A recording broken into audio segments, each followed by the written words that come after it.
So happy farming. Ngayon po yung ating second diliping na. Bali nung nakaraan, kung mapapansin nyo, kasama pa namin yung bata.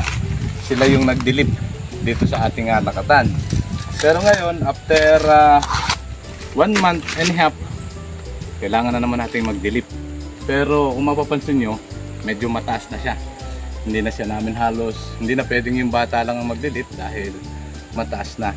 So mapapansin natin, bagay panahon ng bare months hanggang January, pag maulan, mabilis yung sigatoka. Kaya kailangan natin magdilip uli para na sa ganun maproteksyonan natin sila sa sigatoka. So yun yung gagawin naming activity ngayon. Then magpe-fertilize kami para na sa ganun makabuelo yung ating halaman. Kung mapapansin nyo, ang dami na rin namin ang dami na rin suckers. So magde-desucker tayo. May dala kaming desuckering tools para na sa ganun makonsentrate dito sa ating mother tree, mother plant, yung nutrient na makukuha din sa lupa.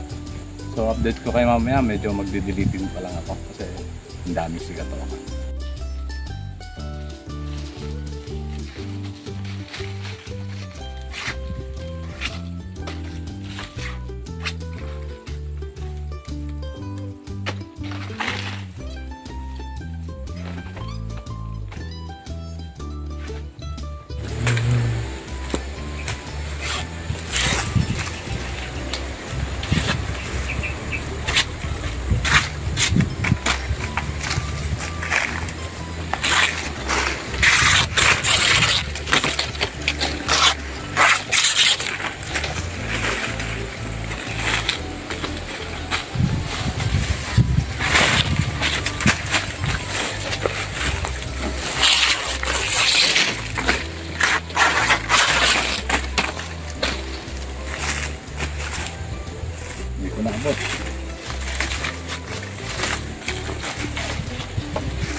Ayun.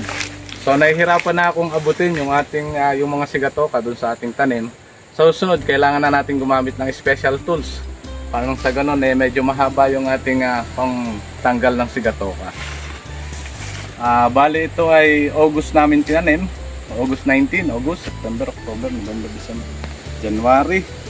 Sa February 19, magsi 6 months na siya. So yun yung ating age ng ating banana na lakatan.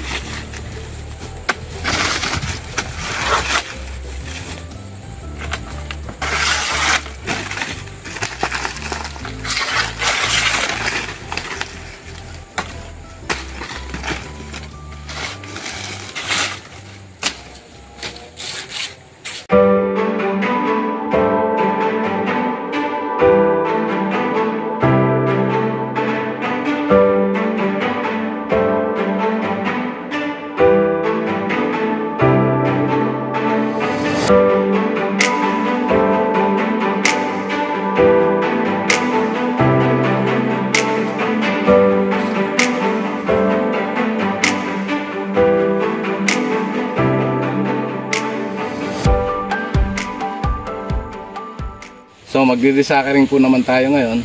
Bale special tools to. DIY lang paggawa natin. Parang sa ganun gamitin natin pagtatanggal ng suckers ng ating lakatan. Dahil medyo madami na siya. Marami pa rin dito sa likod.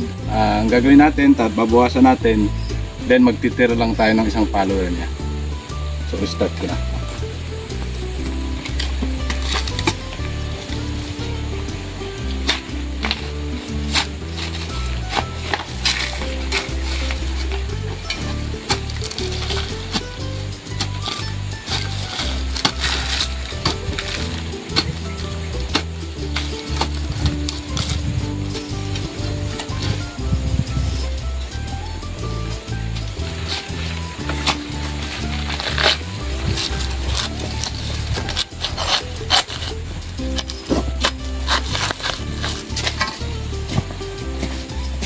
Ang purpose nito, para kung sakaling gagamitin natin, pwede natin siyang tuunan ng paa.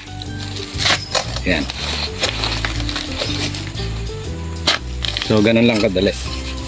Binabawasan lang naman natin siya para sa ganon yung mga nutrient na kailangan ng halaman mag-concentrate dito sa ating puno. So yung ginagawa natin, kaya nagkakaroon tayo ng desuckering.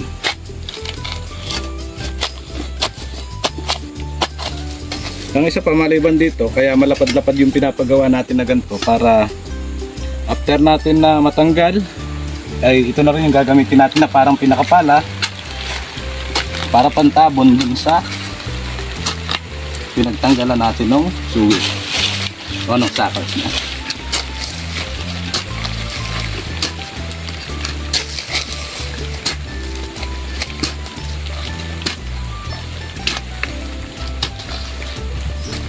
Mabilis tapos maganda.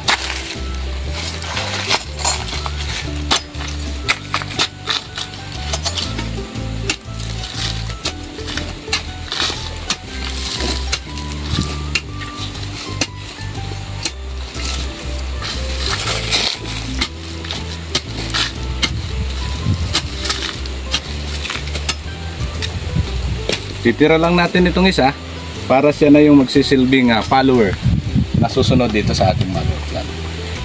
So ganun lang, then susunod namin activity siguro pagkatapos nito magkakaroon tayo ng fertilization para makabelo itong ating mother plant.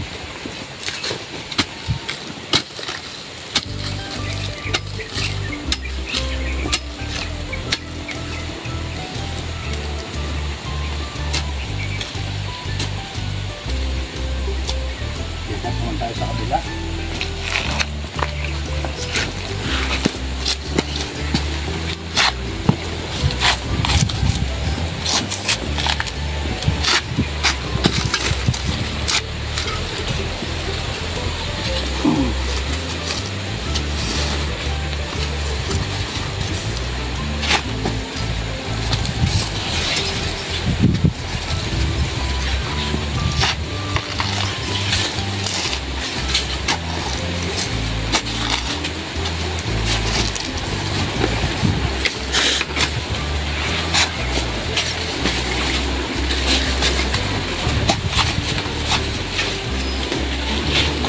Ayun.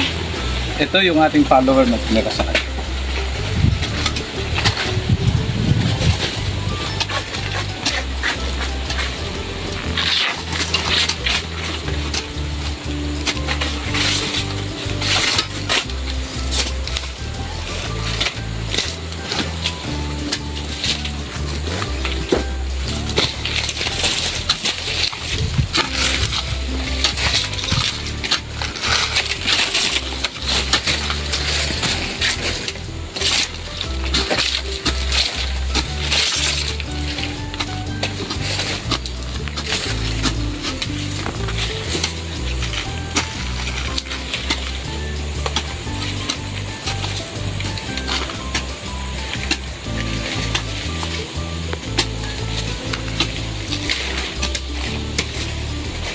Bali itong ating desuckering tools na ginamit, kung mapapansin nyo medyo pinalapadan ko siya. Malapad-lapad para magsisilbi na rin siya na panggahok natin doon sa lupa, pang healing up, then pang weeding na rin. Kumbaga, then pagkatapos ng atin ng weeding na to, maglagay man tayo ng fertilizer, mas maganda at mas makukuha kagad ng ating halaman. Dahil wala siyang kakompetensya, kaya yun yung kahalagahan ng desuckering tools na to. Kaya yun na lang, tutuloy ko muna yung pagdidesuckering ko, pagdidesucker. Update pa namin kayo sa iba pang activities dito sa aming farm. Thank you.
So maganda.